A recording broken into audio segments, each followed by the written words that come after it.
Setelah kita memiliki saving laba harian yang kita catatkan setiap hari dan terkumpullah dalam satu bulan senilai 806.877. Kemudian dari dana ini kita gunakan untuk membayar atau untuk pengeluaran operasional toko, ya. Operasional ini yang akan kita contohkan adalah untuk pembayaran listrik, untuk pembelian ATK, dan untuk gaji pegawai. Jadi itu ada 3 contoh yang akan kita contohkan pada materi kali ini. Prakteknya nanti bisa disesuaikan dengan kebutuhan di lapangan. Baik, untuk mentransaksikannya, pertama adalah kita mesti memahami dulu di daftar perkiraan. Akuntansi daftar perkiraan. Di sini biaya itu adalah di dalam akun perkiraan ini ada aktiva, kewajiban, modal, pendapatan, HPP, dan biaya. Biaya ini adalah untuk akun kepala nomor 6, ya. Di sini di dalam program sudah kita contohkan ada contoh biaya listrik, ada contoh ATK, dan ada contoh misalnya gaji pegawai. Misalnya dari biaya-biaya ini ada biaya yang belum terdaftar dalam akun perkiraan ini, kita bisa menambahkan dengan klik kode baru. Contohnya adalah yang akan kita tambahkan. Misalnya di sini saya akan menambahkan contoh untuk ini kelompok biayanya, kita masuk ke biaya umum. Contohnya adalah untuk bensin misalnya, ya. Jadi di sini di dalam biaya umum sudah ada 1105. Jadi kita tambahkan 1106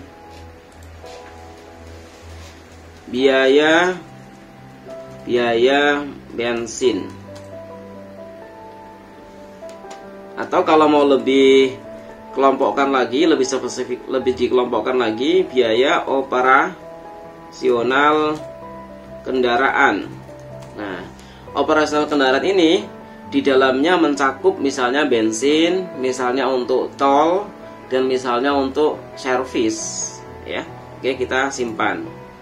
Nah, ini adalah salah satu contoh untuk menambahkan akun perkiraan, untuk menambahkan akun biaya. Oke, kemudian kita transaksikan dari menu akuntansi kas keluar, ya. Kita tambah. Nah, di sini kita transaksikan dari akun kas saving laba harian, ya. Ada 806.000. Nah, tanggalnya, karena proses transaksi ini adalah terjadi di akhir bulan Mei, berarti kita pilih tanggal 31. Nah, misalnya untuk yang pertama adalah untuk pembayaran listrik. Nah, ini keterangan kita copy. Nah, kode akun kita pilih angka 6. Nah, di sini listnya sudah muncul. Namanya juga muncul, ya. Nah, keterangan dan rincian kita kopikan. Nah, totalnya berapa? Nah, karena di sini kita memiliki senilai 800.000 untuk keuntungannya, sehingga di sini kita nilai yang kita keluarkan juga kita harus menyesuaikan. Nah, misalnya untuk listrik adalah Rp50.000 misalnya. Nah, di sini kita juga tulis Rp50.000. Kemudian simpan. Oke. Nah, yang kedua kita akan mencontohkan untuk pengeluaran ATK. Nah, ini kita tinggal tambah tanggal, kita pilih lagi 31 Mei. Nah, di sini kas saving laba harian, ya. Ini labanya sudah berkurang karena tadi sudah digunakan untuk membayar listrik.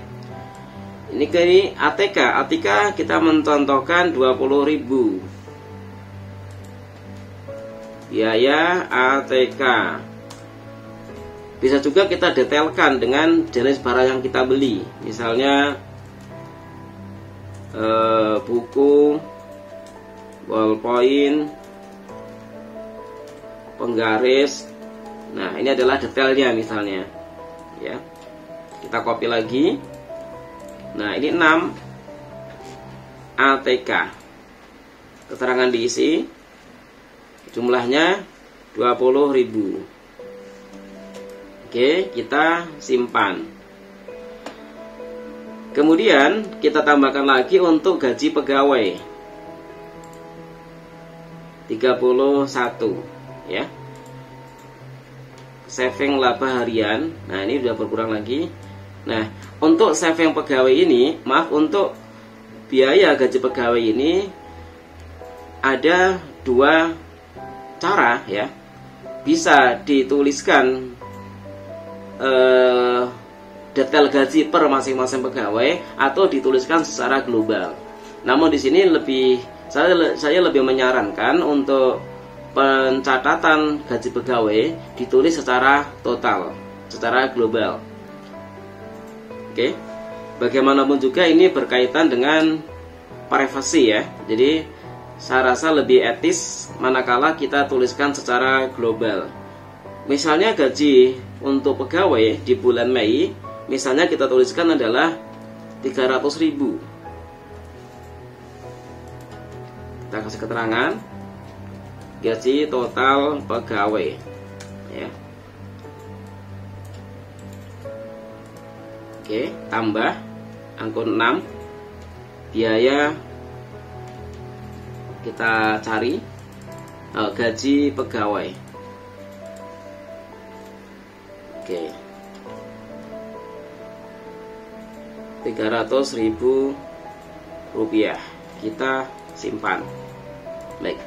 Baik, ini adalah contoh pengeluaran yang merupakan biaya. Contoh pengeluaran kas yang peruntukannya adalah untuk biaya. Bisa jadi pengeluaran kas itu peruntukannya untuk penambahan aset. Misalnya pembelian perlengkapan. Nah, caranya bagaimana? Nah, nanti ada sisi yang berbeda di sisi laporan keuangannya. Ketika pengeluaran kas diperuntukkan ke biaya, di situ akan pengaruh ke laba rugi. Namun ketika pengeluaran kas digunakan untuk pembelian perlengkapan misalnya, itu tidak akan berpengaruh ke laba rugi. Artinya nilai kas yang dikeluarkan untuk perlengkapan tidak mengurangi nilai keuntungan sebuah perusahaan. Nah, cara menginputkannya adalah akuntansi kas keluar masih sama, tambah. Nah, di sini saving laba harian, ya. Di sini saya mencontohkan perusahaan ada kebutuhan pembelian komputer, ya, sehingga karena komputer ini bukan merupakan biaya tapi merupakan aktiva, sehingga kita masukkan ke perlengkapan. Nah, nilai komputernya misalnya adalah 200.000 rupiah.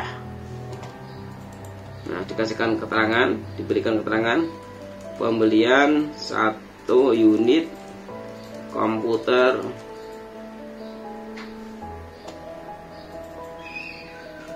kasir misalnya, karena di sini kita ingin ada pengembangan bisnis. Nah, akunnya kita masuk ke akun aktiva, yaitu akun 1, kepala 1. Nah, di sini kita lihat ada peralatan, ya, masuk ke peralatan.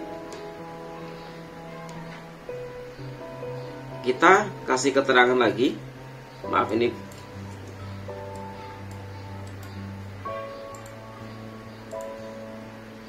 oke. Nah, ini adalah 200.000 rupiah. Demikian juga nanti ketika kita mentransaksikan misalnya untuk pembelian kendaraan. Nah, tentu di sini masuk juga ke akun aktiva atau ke penambahan aset. Di sini sudah ada akun perkiraan kendaraan. Nah, Di materi-materi berikutnya nanti kita akan mencoba menyampaikan juga untuk bagaimana cara mentransaksikan atau menjurnalkan transaksi akumulasi penyusutan kendaraan misalnya, atau akumulasi penyusutan peralatan. Oke, kita simpan untuk transaksi ini. Nah, baik. Nah, setelah kita mentransaksikan biaya-biaya dari menu akuntansi kas keluar, kita bisa menghitung berapa sebetulnya keuntungan bersih kita dari menu laporan akuntansi laba rugi. Kita pilih di bulan Mei cetak ya. Nah, di sini kita bisa melihat bahwa total pendapatan jual senilai 29 juta sekian, HPP-nya atau harga pokok penjualannya adalah 28 juta sekian.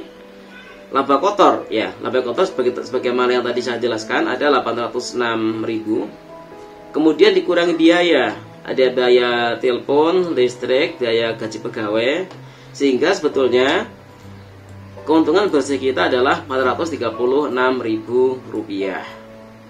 Nah, inilah salah satu teknis penggunaan dari laba saving harian, laba harian yang kita kumpulkan, yang mana di akhir bulan kita gunakan untuk membayar operasional toko, dan kita bisa menghitung berapa sebetulnya nilai keuntungan kita.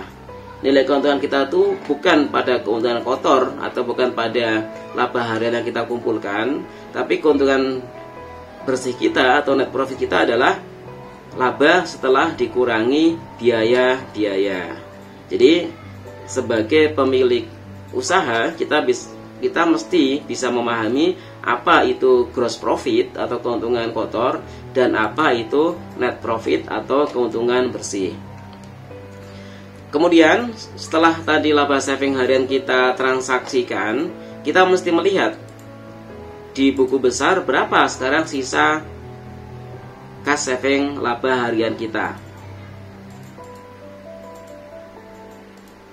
yang mana nantinya si pemilik usaha atau kita selaku pemilik usaha mau mengambil kebijakan dari dana saving harian ini, berapa yang akan kita pakai untuk kebutuhan kita sendiri.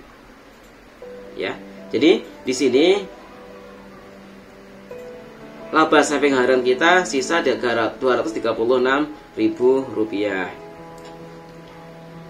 Baik, itulah beberapa teknik untuk menginput kas keluar, dan kita bisa menentukan atau kita bisa melihat laporan berapa laporan dari keuntungan bersih kita selama 1 bulan. Baik, ikutin terus channel kami, dan seperti biasa ketika ada hal-hal yang perlu ditanyakan bisa disampaikan pada kolom komentar.